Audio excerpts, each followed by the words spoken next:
Jadi saya pernah dengar ada apa ya kalimat perkataan dari salah satu public figure.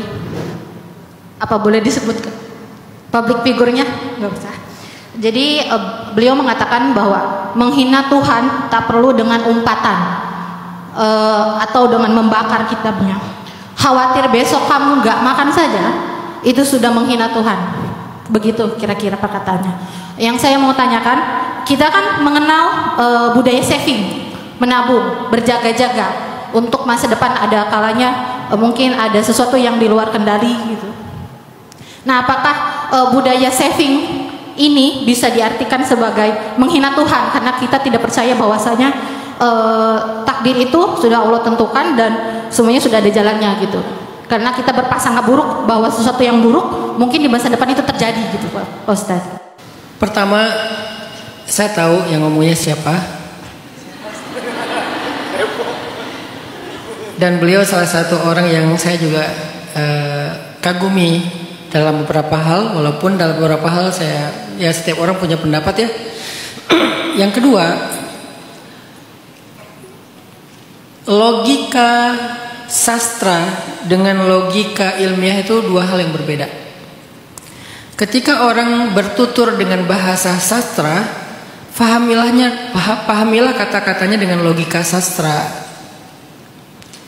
Masalah netizen kita ini adalah kita kan nggak semuanya concern di bidang sastra kan. Kayak kemarin saya bikin caption aja ada yang rame tuh. Saya tulis salah satu di antara cara belajar hikmah itu salah satu cara belajar hikmah itu adalah dengan menjalankan hobi dan beribadah dengan cara salah satunya dengan menjalankan hobi dan beribadah. Terus dia mempermasalahkan kenapa beribadah diletakkan setelah hobi.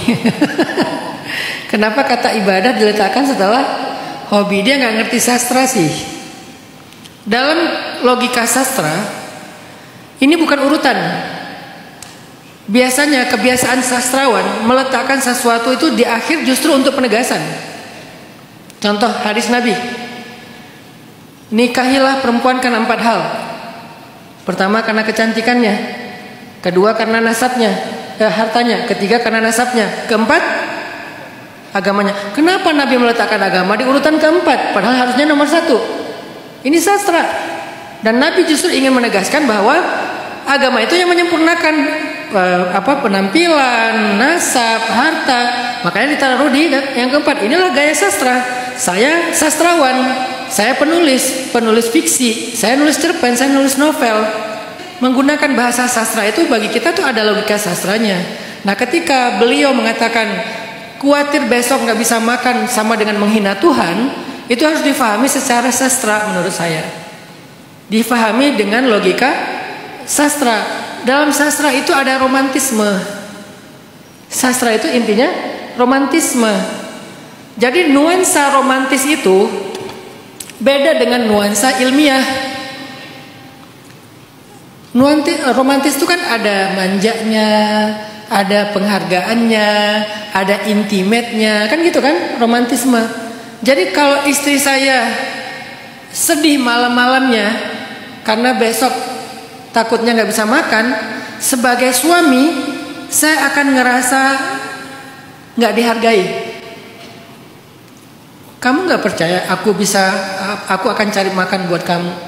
Kamu nggak percaya kalau aku cinta sama kamu. Kamu nggak percaya kalau aku sayang sama aku peduli sama kamu, dan seterusnya. Itu kan bahasa cinta kan, bahasa romantis. Tapi kalau dalam bahasa ilmiah,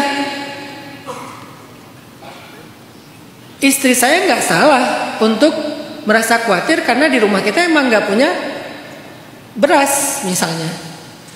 Jadi nggak bisa disamakan logika ilmiah dengan logika sastra yang penuh dengan romantisme. Sehingga maksud beliau adalah dalam kecintaan kita kepada Allah, dan sastra itu kan identik dengan tasawuf kan, atau tasawuf itu identik dengan sastra kan. Makanya para ulama tasawuf itu rata-rata sastrawan, ahli bahasa, ahli adab. Adab itu sastra dalam bahasa Arab. Dalam hubungan romantis dan cinta kita kepada Allah, bahkan merasa khawatir nggak bisa makan aja itu udah merusak cinta kita kepada Allah, sehingga disebut menghina. Tapi bukan menghina dalam syariat di sini. Makanya jangan pakai logika ilmiah. Kalau menghina secara syariat nanti kena delik pelanggaran hukum karena apa istilahnya? Apa istilahnya teh? Ya masalah agama kan gitu ya. Ini nggak kesana arahnya. Jadi bukan lagi, makanya sekarang kan dikit-dikit disomasi, dikit-dikit masalah, dikit-dikit laporin. Kenapa? Karena kita tuh nggak memahami konteks orang yang menyampaikan sebuah narasi. Bisa jadi dia seorang filosof, bisa jadi dia seorang sastrawan, bisa jadi dia seorang peneliti, bisa jadi dia seorang apa. Kan masing-masing punya cara menyampaikan, how to say-nya beda. Maka orang ini sedang menyampaikan tentang cintanya yang besar kepada Allah, sehingga rasanya meragukan kekuasaannya tentang rezeki itu sudah merusak nilai-nilai cinta dan disebut dengan istilah menghina Tuhan. Itu yang pertama. Yang kedua, dalam hadis Nabi SAW menyebutnya bukan dengan istilah menghina, tapi mengurangi hak Allah. Jadi sebetulnya kata menghina di sini nggak sepenuhnya keliru juga kalau dimaknai secara lebih komparatif ya dengan beberapa argumen yang lain. Ketika kita merasa ragu, ketika kita khawatir dengan makan kita besok, seolah-olah kita tidak memenuhi hak Allah yang Maha Pengatur. Yang ketiga yang dibahas di sini adalah rasa, bukan ikhtiar. Dalam Islam itu terbagi kepada dua hal. Satu urusan syariat, yang kedua urusan hakikat. Satu urusan zahir, kedua urusan batin. Satu urusan hidup, yang satu lagi urusan rasa. Satu urusan perilaku, yang satu lagi urusan rasa. Yang dibahas di sini itu rasa. Sedangkan yang siapa tadi namanya? Mbak Dewi tanyakan itu adalah urusan zahir. Zahirnya kita emang harus saving segala materi kita, uang kita, aset kita simpan. Itu ikhtiar kan, urusan syariat.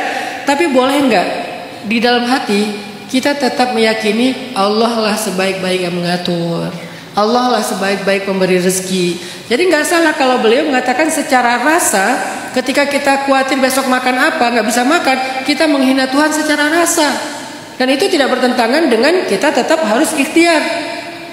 Maka beda antara urusan syariat dengan urusan hakikat. Urusan yang zahir dengan urusan yang batin. Beliau salah satu orang yang menurut saya nuansa tasawufnya kencang. Dan biasanya orang tasawuf ini menyampaikan sesuatu dengan bahasa romantisnya sastra. Orang yang tidak memahami sastra suka salah paham terhadap kata-kata mereka. Allahu a'lam.